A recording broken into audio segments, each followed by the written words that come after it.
Measuring distances to faraway objects in the universe has led to two great discoveries in the past century. First, the expansion of our universe, and second, the existence of dark energy that is accelerating the expansion.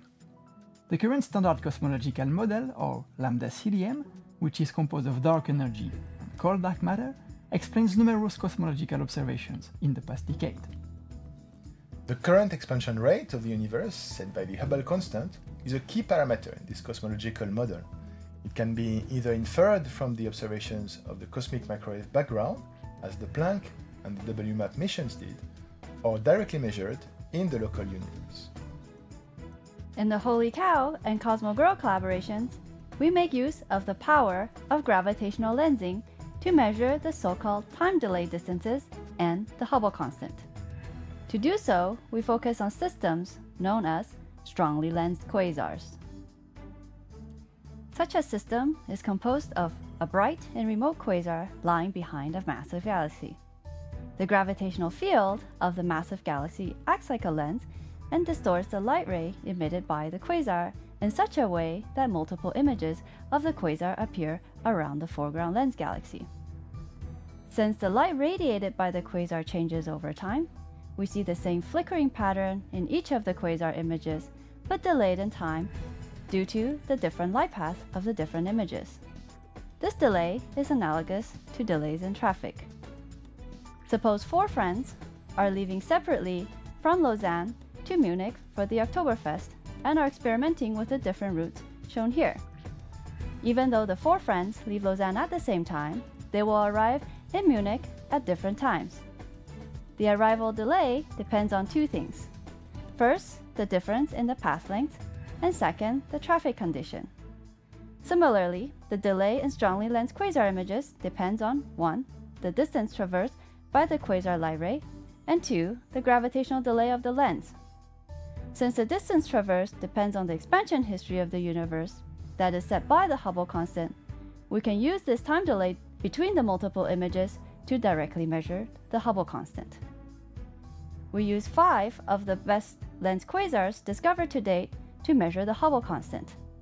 Our most recent one being H0LiCOW, a bright, quadruply imaged quasar seen here with a Hubble Space Telescope.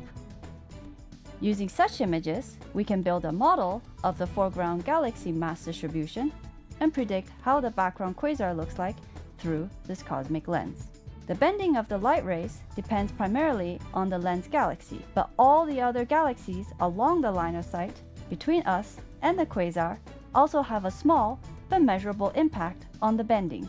Using several imagers and spectrographs on 10-meter class telescopes, we conducted a systematic identification of the galaxies along the line of sight to quantify their influence on the lens model.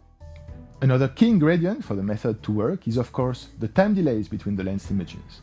We have seen that the quasar luminosity changes with time, and so are the lens images. The optical path to each image is not the same and is affected by the shape of the lens, and this causes the quasar variations to be seen with a time delay in each quasar image. The goal of the COSMOgrail collaboration is to measure the time delays using the observed luminosity variations of the quasar images. To do so, we use several telescopes in the northern and the southern hemisphere, our main instrument being the 1.2 meter Euler Swiss telescopes located at La Silla in Chile. All facilities combined, we observe each quasar on average every few nights. This allows us to measure the time delays to a few % precision within a few years of monitoring.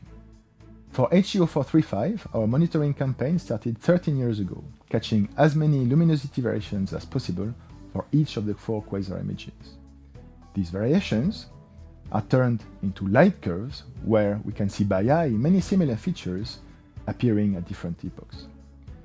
These light curves are then shifted in time and in luminosity to match all the observed features and to measure the time delays. These delays are used in combination with the lens model to determine the value of the time delay distance to the lens. The time delay distance depends on the parameters considered in our cosmological model. Its sensitivity is primarily on the Hubble constant, but it also depends very weakly on the composition of the universe. We combine the time delay distances to 3 strong lenses into a cosmological probe that we call the time delay strong lensing probe. For any given cosmological model, we can use this probe to constrain the value of the model's parameters.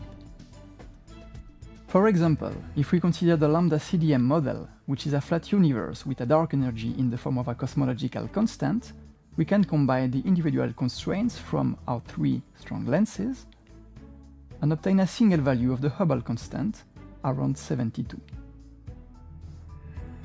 This value is in excellent agreement with other independent measurements of the Hubble constant in the local universe that use the Cepheid distance ladder. The time delay strong lensing and the distance ladder are currently the most precise and robust techniques available to determine the Hubble constant directly. Yet, they are in significant tension with measurements from the cosmic microwave background observations in the standard cosmological model. One possible way to reduce this tension is to relax our assumptions on the cosmological model. Let's assume for an instant that the dark energy is something else than a cosmological constant, and that, technically speaking, it is described by an equation of states W different from -1. Now, if we plot the 95% credible region in the W versus H0 parameter plane, the constraints from Planck and W map will look like this. The constraints from the time delay strong lenses, on the other hand, looks like that. Combining the two, we end up with these credible regions, which deviates by more than 2 sigma from the cosmological constant assumption. In our work, we illustrate the power of the time delay distance of strongly lensed quasars as a cosmological probe, and we measure the Hubble constant with a precision of 3.8% that is highly competitive with and complementary to other direct probes. Our time delay method holds great promise to measure independently the Hubble constant with 1% precision that is important for understanding our universe, including the nature of dark energy and neutrino physics. Hundreds, if not thousands, of time delay lenses are expected to be discovered in upcoming surveys, and our current results pave the way towards an independent determination of the Hubble constant with a 1% precision and accuracy. Thank you for watching. You can find out more about our work at www.H0LiCOW.org.